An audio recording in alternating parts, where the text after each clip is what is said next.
तो मैं चाहता हूँ मेरा भी बुक में नाम हो। तो जा फिर नहीं करनी बात। मेरे को किसी कोच से प्यार नहीं मिला, मैंने एसएसबी ज्वाइन कर ली। मैं बहुत बदमाश टाइप का लड़का हूँ, मेरे पास कोच नहीं था कोई वहाँ पे। हमारे अंदर जेनेटिकली बहुत पावर होती है। और हेलो फ्रेंड्स, वेलकम टू फटिस्तान। आज मैं आपको इंडिया के one of the most stylish taekwondo athlete से मिलाने जा रहा हूँ। ये इंटरनेशनल मेडलिस्ट है। अगर मैं रीसेंट अचीवमेंट की बात करूँ जिसने इनको बहुत ज़्यादा फेमस कर दिया, वो था फुजेरा G2 ताइक्वांडो चैंपियनशिप में इनका क्वार्टर फाइनल ओलंपियन के साथ। ये ऑलमोस्ट मैच जीत चुके थे। तो इनका एक्सपीरियंस, इनकी ताइक्वांडो जर्नी के बारे में इनसे बात करेंगे, इनके क्या प्लान्स हैं, बहुत सारी बातें आज हम इनसे करने जा रहे हैं। मैं बात कर रहा हूं अंकित की। तो चलिए अंकित से हम बात करते हैं। अभी हमारे साथ हैं अंकित सहवाग। कैसे हो अंकित आप? बढ़िया भैया। अंकित, सबसे पहले हम बात करेंगे आपका जो रिसेंट फुजेरा की बात करेंगे, बिकॉज मैंने जो फटिस्तान की ऑडियंस है उनको यही बोला कि आप जिस तरीके से आप ओलंपियन के साथ खेले थे, ऑलमोस्ट आप जीत चुके थे ऑलमोस्ट। क्या ऐसा हुआ, क्या आपका वहाँ से लर्निंग था, वो आप हमारे साथ प्लीज शेयर कीजिए। मैं फर्स्ट राउंड में मैं काफ़ी एग्रेसिव खेल रहा था। मेरे को लग रहा था, मेरे को इतना विश्वास था कि मैं इससे जीत जाऊँगा आराम से। तो कहीं ना कहीं इंडिया के नाम से खेल रहा था, तो इंडिया को प्राउड भी दिलाना था। तो मैं सोच रहा था कि मैं आराम से जीत जाऊंगा, इतना कुछ नहीं है, लोड नहीं लेना है। तो फर्स्ट राउंड में मैंने अटैक करा और मैंने उसको समझा कि वो मेरे को बहुत वीक ले रहा था, बहुत वीक, कि इंडिया है तो कोई कुछ नहीं है, ऐसे हाँ हरा ही देंगे। तो मैंने उसके लिए फर्स्ट राउंड काफ़ी टफ कर दिया। वो उसकी चीज़ों को देख के कि कट मारेगा, पहले राउंड में मुंदुलियो मारी उसको। और मैं कहीं ना कहीं मेरी स्ट्रेटजी ये थी कि मैं रिएक्शन खेलूँ। कैसा आपको लगा कि एक ओलंपियन को आपने टर्निंग किक मारी, फेस पे उसका जबड़ा हिला दिया? नहीं, मेरे को अपने ऊपर कॉन्फिडेंस था कि मैं, जब हम इंडिया में हम इंडियंस हैं तो हमारे अंदर जेनेटिकली बहुत पावर होती है और मैं शुरू से ही एग्रेसिव हूँ। तो मैं सोच रहा था कि मैं जो हूँ वो खेलूँ। मैं तो एग्रेसिवली मैं सोच रहा था उसको पंच से, पावर से दबाने की कोशिश करूँ, क्योंकि टेक्निकली और माइंड से वो मेरे से बहुत अपग्रेड था। तो मैं सोच रहा था कि मैं निकाल लूँगा उसको बहुत ईजीली, ज़्यादा इतना मैंने प्रेशर नहीं लिया। तो और मैं उसमें फर्स्ट राउंड मैंने निकाला। सेकंड राउंड में मैं भी स्कोर में आगे चल रहा था, तो भी मैंने प्रेशर नहीं लिया। लेकिन मेरे पास कोच नहीं था कोई वहाँ पे, मेरे पीछे जो था कोई कोच नहीं था। अगर मेरे साथ कोई अच्छा कोच होता या कोई अच्छा कोच होता मेरे पीछे, तो मैं और बेहतर रिजल्ट जीत जाता। क्या गलती क्या हो रही थी, मतलब क्या हुई आपकी थर्ड राउंड में? बिकॉज 2 राउंड तक तो आप लीड पे थे। हाँ, थर्ड राउंड में गलती ये हुई, उसने मेरी जो मैं खेल रहा था उसने समझ गया हो। यूजुअली अगर मेरा कोच होता तो मेरे को बोलता कि अंकित लास्ट राउंड है, अब तू प्लान चेंज कर। और मैंने जो कि वो नहीं करा। मेरे को प्लान चेंज करना चाहिए था लास्ट राउंड में। जो पहले 2 राउंड खेले, थर्ड राउंड में मेरे को बिल्कुल नहीं खेलना चाहिए था, मेरे को उसका अपोजिट खेलना था। और लेकिन मैं थर्ड राउंड में वही चीज़ें, सेम चीज़ें रिपीट करी जो मैंने फर्स्ट सेकंड राउंड में उसके मार दी थी। तो मैं सोच रहा था वही चीज़ें उसके लग जाएंगी, लेकिन नहीं। उसके पीछे जो कोच था, वो ओलंपियन कोच था, तो उसने स्ट्रेटजी बनाई कि मुझे क्या करना है। तो उस हिसाब से मैं फंस गया उसमें। चलिए आपकी शुरुआत की बात करते हैं। कैसे ताइक्वांडो शुरू हुआ, किसने डाला, फोर्स किया माँ बाप ने, कि क्या था? यूजुअली मैं बहुत बदमाश टाइप का लड़का हूँ। हाँ, इससे रिलेटेड भी क्वेश्चन है आपके लिए। नहीं, मैं बहुत बदमाश टाइप का लड़का हूँ। तो मैं स्कूल में लड़ाई झगड़ा करना, स्कूटी पे घूमना, पढ़ाई पे बिल्कुल ध्यान ना देना। तो मेरे मामा का लड़का करता है, अमरजीत बुधवार, रोहतक से है वो। तो वो एसएसबी में है, एसएसबी में। तो वो करते हैं। तो उन्होंने बोला कि ये ऐसे तो खराब हो जाएगा ये। तो उन्होंने मेरे को ताइक्वांडो में डाला। उन्होंने दिल्ली में कोच पता करा, संदीप बंसल है, उनको पता करा। तो मैंने उनके पास कुछ टाइम, 2 महीने या 3 महीने करी ट्रेनिंग। फिर वहाँ से मुझे सीनियर मिले, शुभम जज। तो उन्होंने मेरे को पीस ताइक्वांडो एकेडमी में भेजा।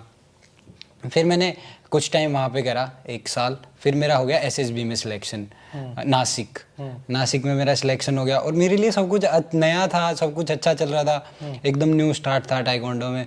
तो मैंने फिर एसएसबी में स्टार्ट करा और फिर उसके बाद मैंने एसएसबी ज्वाइन कर ली। मेरे लिए बहुत एक्साइटेड था कि क्या होगा। तो मैं एसएसबी में ज्वाइन करा। मेरा फर्स्ट मंथ था, एकदम से इतनी सारी बाउंडेशन हो गई, फ़ोन नहीं रखना, हाँ, इधर नहीं जाना, उधर नहीं जाना। और शुरू से ही मेरा नेचर तो है ही बदमाश वाला। कि भाई फोन भी रखूंगा, बात भी करूंगा, घूमूंगा अपने भी, हिसाब फिर से करूंगा, अपने मतलब हिसाब से मेरे को करूंगा, कोई रोक नहीं सकता। मेरे को कोई रोक नहीं सकता बिल्कुल भी। हाँ। और मैं वहां जाके बिल्कुल ही बंद हो गया कि अंकित तू तो अब कुछ कर ही नहीं सकता है, ट्रेनिंग करनी ना, बाहर घूमने जाना।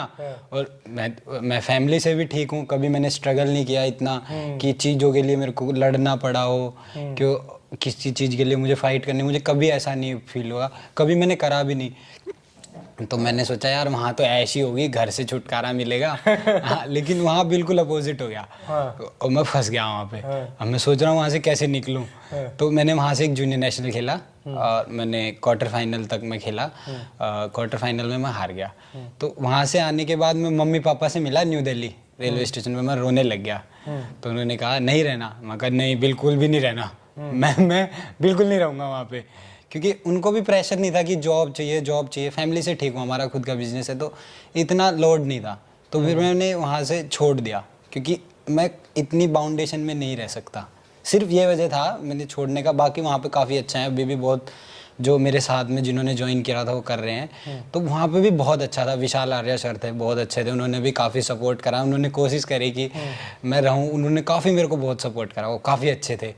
तो उन्होंने बहुत सपोर्ट करा। लेकिन मैं खुद, आपका नेचर ऐसा मेरा नेचर, मैं ऐसे बंद के नहीं रह सकता। कोई भी मेरे को बांधने की कोशिश करेगा ना, तो मैं वहाँ से निकल जाऊँगा या मैं छोड़ दूंगा।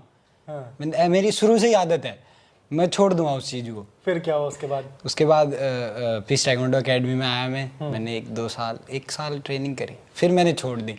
अच्छा। क्योंकि मेरे को जो चीज़ चाहिए वो मेरे को मिल ही नहीं रही थी। मैंने ये भी देखा है कि आपने बहुत जगह, आप ट्रेनिंग की अगर मैं बात करूँ तो आप बहुत अलग अलग जगह गए हो आप। क्यों, मतलब क्या रीज़न है इसका? इसका रीज़न ये है, मैं चाहता हूँ कोई कोच मेरे पे फोकस करे, फुल्ली मेरे को अपना टाइम दे। जैसे मैंने मूवीज़ में देखा है कि एक कोच एक प्लेयर पे प्रेशर करता है कि नहीं तू कर सकता है, तेरे को आगे बढ़ना है, तू आगे कर सकता है। ऐसा कोच मेरे को कोई भी नहीं मिला जो पर्सनली मेरे पे ध्यान दे। तो मेरे को ऐसा कोच चाहिए था जो मेरे को समझे, प्यार करे और मेरे को एक तरीके से। तो मेरा वहाँ पे भी वो नहीं हुआ। फिर मैंने सोचा कौन दे सकता है मेरे पे ध्यान। फिर संदीप सर आए पीस एकेडमी में, तो उन्होंने मेरे पे बहुत फोकस करा। तो उनके फोकस की वजह से ही शायद मेरा इतना अच्छा रिजल्ट आया फुजेरा में भी। और अभी परफॉर्मेंस यहाँ पे बहुत अच्छा था। इंडिया के जो ट्रायल थे, सिलेक्शन ट्रायल, इनमें भी मेरा काफ़ी अच्छा खेला मैं और मेडल भी आया। तो मेरी चीज़ें फिर अपग्रेड हो रही थी, जब क्योंकि कोई मेरे पे ध्यान दे रहा था। ऐसा ही होता है, अगर हम किसी एकेडमी में ट्रेनिंग कर रहे हैं तो कोई हम पे ध्यान देगा तो हम तभी ग्रो करेंगे। ऐसे करते हैं तो करते रहो, कोई सभी करते हैं ट्रेनिंग। तो मेनली मैं जो चाहता हूँ ना, जो चीज़ कि कोई इंसान मेरे को सपोर्ट करे, मेरे ऊपर फोकस करे, तभी मैं बहुत आगे तक जा सकता हूँ। मेरा मानना ये है। बाकी मैं दुनिया के साथ, मेरा थोड़ा मेंटल लेवल ये है ना कि मेरे को जब तक कोई फोर्स नहीं करता मैं चीज़ जल्दी से नहीं सीखता। अच्छा, आपके बारे में एक और चीज़ है कि आप इंडिया के one of the most stylish player, आपका खेलने का तरीका आप ऐसा नहीं है कि कोई कॉपीड आप एथलीट हो, आपका अलग ही तरीका है। मतलब मज़ा करते हो आप वहाँ पे, एंटरटेन कर देते हो। मतलब ऐसा नहीं कि कोई अगर कोई दर्शक देखने जाएगा तो बोर नहीं होगा, आपके फाइट देख के मज़ा आता है। नहीं, मैं ये कैसे हुआ, मतलब इतना स्टाइलिश कैसे बने? मेरा एग्रेसिव, मैं फाइट में जाऊँगा ना तो मैं सोचता हूँ क्या नया कर सकता हूँ मैं। अगर वो लंबा है, वो छोटा है, तो मैं कुछ ऐसी चीज़ क्या निकाल सकता हूँ कि लोग जो मेरी फाइट देख रहे हैं वो कुछ सीख सके मुझसे। मैं कुछ नया करने की कोशिश करता हूँ। जैसे मेरा अभी से लेकर 2000 ओलंपिक जो मेडलिस्ट है सर्वेट ताजिकुल, one of the my best athlete. मेरे को वो इतना पसंद है ना, मैं सोचता हूँ वो हर फाइट में नया करता है, कैसे कर लेता है, मैं क्यों नहीं कर सकता? क्योंकि उसके पीछे एक कोच है जो मेहनत करता है, उसको सिखाता है, समझाता है। तो मैं उसी टाइप की चीज़ें चाहता हूँ कि मैं ऐसा स्पेशल खेलूँ कि सब मेरे को देखें। आप कोच बहुत बार रिपीट कर रहे हैं चीज़, मतलब क्या है? मतलब आप, बिकॉज आप बहुत ही ज़्यादा, मतलब मेरे को इस टर्म से बहुत ज़्यादा ऑब्सेस्ड हो, और आप, मुझे ऐसा लगता है कि आप चाहते हो कि कोई कोच आपको मिले। मेरे को किसी कोच से प्यार नहीं मिला जो मेरे को प्यार चाहिए था। एक एथलीट को प्यार चाहिए होता है, सपोर्ट चाहिए होता है, मुझे वो नहीं मिला। क्योंकि फुजेरा की बात करें, आप फुजेरा की बात करें तो भी आप बोल रहे थे कि पीछे कोई नहीं था। आपने इतनी अकेडमीज चेंज की, वहाँ पे भी आप बोल रहे हो कि कोच, और आप अभी सैदत की बात कर रहे हो तो वहाँ पे भी आप बोल रहे हो कोच। मेरे लिए शुरू से ही चाहा है मैंने कि कोई कोच मेरे लिए बहुत मैटर करता है। मैंने हमेशा से सोचा है हर कोच होता है, जो कोच एक प्लेयर को ग्राउंड लेवल से तैयार करता है। बट ऐसा तो नहीं हो सकता ना कि कोच ने आपके ऊपर मेहनत नहीं की होगी, बिकॉज आपने रिजल्ट भी दिया है। नहीं, कोच ने मेरे इसमें क्या कहते हैं, आपने 3 या फिर 4 जूनियर नेशनल खेले हैं, आपने कनाडा ओपन में सिल्वर मेडल जीता इंडिया के लिए, तो कोच ने तो मेहनत की होगी। कोच ने मेहनत की है, मैं ऐसा नहीं कह रहा कोच ने मेहनत नहीं की, लेकिन मेरे हिसाब से चीजें नहीं हुई। ओके। मेरे हिसाब से जो चाहता हूँ, मैं चाहता हूँ कि कोच जो है मेरे पे फोकस करे, बस मेरे पे ही, फालतू और किसी पे ध्यान ना दे, मेरे पे ज्यादा फोकस करे, मेरे पे ज्यादा टाइम स्पेंड करे, जिससे कि जो मेरा एशियन गेम्स का गोल है ना उस तक मैं अचीव कर सकूं। उसके बारे में हम बात करेंगे, लेकिन आपके काफ़ी कोचेस से मेरी बात भी हुई, बोले लड़का बड़ा बदमाश है। क्या क्या स्टोरी है ये सब बताइए। नहीं, मैंने बोला ना आपको, मेरा एग्रेसिव नेचर है। हाँ। तो अगर कोई मेरे से प्यार से बोलता है तो मैं प्यार से बोलूँगा, रिस्पेक्ट करूँगा। हाँ। लेकिन कोई मेरे से कि ये लड़का ऐसा है, मतलब तू तड़ाक कोई करे तो जा फिर नहीं करनी बात। तो हाँ, तो मेरा शुरू से ही ऐसा है, एग्रेसिव नेचर है मेरा, काफ़ी एग्रेसिव। सपना क्या है, मतलब क्या अचीव करना चाहते हैं? सपना मेरा एक छोटा सा ही है कि मैं एशियन गेम्स में मेडल जीत सकूं, गोल्ड, सिल्वर, ब्रॉन्ज। ये मेरा स्टार्टिंग, जिस दिन गेम करने के बाद मेरे को जब से पता लगा था कि सुरेंद्र भंडारी सर का लास्ट ब्रॉन्ज मेडल है, तब से ही मेरा सपना ये है कि मैं एशियन गेम्स में इंडिया के लिए मेडल जीतूं। और वो चाहे वो 2024 में 26 में हो या फिर 30 में हो या 22 में हो, पर मेरा सपना यही है सिर्फ एक, कि मैं एशियन गेम्स में इंडिया को मेडल दिलाऊं। सुरेंद्र भंडारी सर मेरे को उनको पसंद है, मेरे को उनका नेचर देखा मैंने, उनको काफ़ी अच्छे लगते हैं मेरे को। तो मैं चाहता हूं कि मैं एशियन गेम्स में मेडल जीतूं इंडिया के लिए। और उनका बुक में भी नाम है, इंडिया की जो बुक है ना, ताइक्वांडो एथलीट में उनका नाम है ब्रॉन्ज मेडल। तो मैं चाहता हूँ मेरा भी बुक में नाम हो और दूसरा मेडल मेरा ही हो इंडिया के एशियन गेम्स में। सुरेंद्र भंडारी सर की आपने बात की, हाँ। उनके अलावा कोई और एथलीट इंडिया का जो आपको बहुत पसंद हो, ऐसा कोई भी मेल फीमेल, ऐसा कोई है जिसको आप पसंद करते हो? मेल में सौरभ शर्मा। हाँ। उनका ईगो बिल्कुल मेरे जैसा है। अच्छा। हाँ, मेरे को उनका ईगो एटीट्यूड बहुत पसंद है। अच्छा। बिल्कुल मेरे को लगता है कि वो मेरी कॉपियाँ हैं, कई बार ऐसा लगता है मेरे को, या मैं उनकी कॉपी हूँ। ओके। क्योंकि उनका फाइट करने का तरीका, उनका ईगो, लोग उनके बारे में पता नहीं कुछ भी बोलते हैं, लेकिन मेरे बेस्ट फेवरेट है बिल्कुल। मैंने अभी उनके साथ चंडीगढ़ में ट्रेनिंग करी, मैंने उनसे इतनी सारी चीज़ें सीखी। मैंने बात नहीं कर पाया क्योंकि मैं ज़्यादा बात नहीं कर पाता मैं, लेकिन बहुत मेरे बेस्ट, बहुत पसंद है वो। अभी ट्रेनिंग की बात करें, हाँ, तो क्या प्लान्स है आपके, कहाँ पे ट्रेनिंग करोगे, और क्या जो नियर बाय चैंपियनशिप्स है उसके ऊपर आप फोकस कर रहे हो? अभी तो मेरा टारगेट है कि मैं मिनट विद संदीप के साथ ट्रेनिंग करूँगा, क्योंकि मेरे पे ध्यान दे रहे हैं वो काफ़ी टाइम से। और तो अभी मेरा रिसेंटली टारगेट यही है कि अगर एशियन गेम्स पोस्टपोन्ड हो गया है तो मैं कैसे ना कैसे करके उस तक पहुँचूँ, क्योंकि वो मेरा सपना है। चाहे मेरे को जीवन खेलना पड़े या फिर इंडिया में कोई सिलेक्शन प्रोसीजर होता है उसके थ्रू, पर मेरा सपना भी है कि कैसे ना कैसे करके एशियन गेम्स तक मैं पहुँचाऊँ अपने आप को। ओके।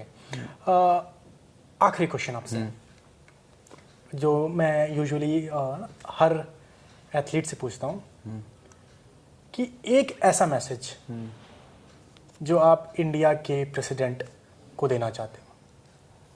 मैं इंडिया के प्रेसिडेंट को, ताइक्वांडो की मैं बात कर रहा हूँ, ताइक्वांडो के जो प्रेसिडेंट है हमारे, उनको देना चाहते हो? ताइक्वांडो के प्रेसिडेंट, जिससे कि उन तक, देखो आप डायरेक्टली नहीं पहुँच सकते, हो सकता है ये वीडियो उन तक पहुँचे, राइट? तो आपकी जो प्रॉब्लम है, आप ऐसा कुछ चाहते हो एथलीट के लिए या फिर खुद के लिए? मैं ये चाहता हूँ ना कि चीज़ें क्लियर हों, कि हमें कहाँ खेलना है, किधर खेलना है, या हमें ये ना पूछना पड़े कोचिज से कि मुझे कहाँ जाना है, मेरी डायरेक्शन क्या है। एटलीस्ट ये होना चाहिए कि मैंने ताइक्वांडो स्टार्ट किया तो मुझे पता है नेक्स्ट चैंपियनशिप फेडरेशन ये कराएगी, मुझे ये खेलना है, इसको लेकर मैं प्रिपेयर करूँ बहुत अच्छे से। तो मैं चाहता हूँ कि कोचिज के साथ साथ ना एथलीट ज़्यादा पता रहे क्लियर कि भाई मेरे को ये पता रहे कि अब ये खेलना है तेरे को, तो मैं खुद भी अब ज़्यादा ध्यान दे पाऊंगा ना। मतलब आपके कहने का मतलब एक प्रॉपर एक कैलेंडर हो जहाँ पे सारी इन्फॉर्मेशन हो और उसके थ्रू हम आगे जा सकें। हाँ। सो अंकित, पाकिस्तान की तरफ से आपको बेस्ट विशेस, और आपकी जो शुरुआत है अभी, आप 20-22 साल के ही हैं, और बेस्ट विशेस, आप और अच्छा कीजिए, इंडिया के लिए मेडल लेके आइए, यही शुभकामनाएं हमारी आपको हैं, और हमारी तरफ से जो भी मदद हो पाएगी हम भी कोशिश करेंगे आपको सपोर्ट करने की। और सिर्फ अंकित की बात नहीं, इंडिया की कोई भी एथलीट जिनको लगता है कि उनको सपोर्ट की ज़रूरत है, तो हम फिटिस्तान आपके साथ हमेशा खड़ा है। थैंक यू सो मच अंकित, आपके साथ बात करके बहुत मज़ा आया। ऐसे और एथलीट जो इंडिया के डिज़र्विंग एथलीट हैं, इंडिया के एलीट एथलीट हैं, इंडिया के वो एथलीट हैं जो कि पैशनेट हैं गेम को लेके, जो कि पैशनेट हैं इंडिया के लिए कुछ करने को लेके, ऐसे एथलीट आपको फिटिस्तान में और देखने को मिलेंगे। फिटिस्तान के साथ आप ऐसे ही बने रखिए और आने वाले टाइम पे आपको ऐसे और एथलीट फिटिस्तान में देखने को मिलेंगे। अगर आपको ये वीडियो पसंद आया है तो वीडियो को लाइक कीजिए। आपका जो भी एक्सपीरियंस अंकित के साथ है कमेंट बॉक्स पे ज़रूर लिख के बताइए, और लाइक शेयर सब्सक्राइब तो करना ही है, करना है, वो तो ज़रूरी है। ज़रूरी है, क्योंकि ये हमारी एक कम्युनिटी है फिटिस्तान की जो कि ताइक्वांडो रिलेटेड कंटेंट क्रिएट करती है। सो जुड़े रहिए हमारे साथ, मिलते हैं एक और इंटरेस्टिंग वीडियो के साथ। जय हिंद, जय भारत।